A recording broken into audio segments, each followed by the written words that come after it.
Brendan's trial was, to me, it was a farce. It was a complete mini trial of Stephen Avery's trial. They altered, Kratz, just a month earlier, he says one man and one man alone committed this crime in this fashion. She was killed here, goes to Brendan's trial. It's Brendan, and she was killed over here this way.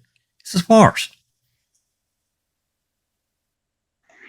Yeah, I agree with that, Jack. And I think that poor Brendan, he had a hurdle that was twice the size of Stevens to overcome, given Stevens' conviction. Right?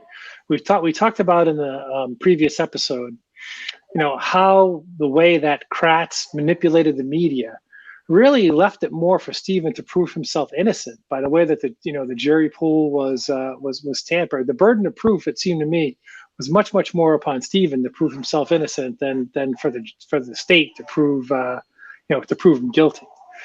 Just the way that things like that. And with Steven's conviction, even it's hard to believe that anybody in the jury pool at all, hadn't heard of that, and hadn't heard, the March 1st press conference.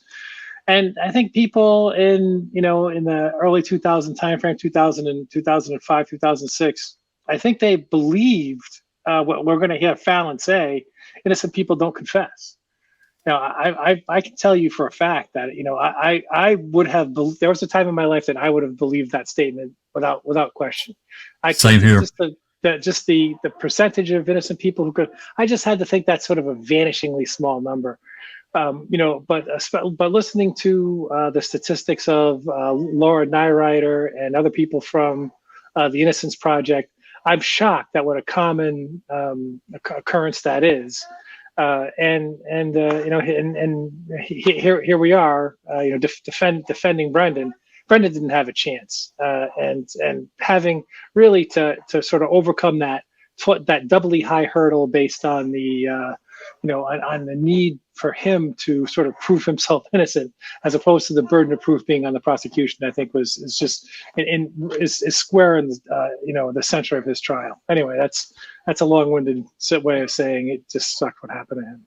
Well, it's almost an insurmountable thing for him to get by or to get across. Once you say, I did this, it doesn't really kind of matter to, it doesn't seem to our justice system, whatever the investigators did, as long as the defendant says the word that they want, that's golden and we've got you.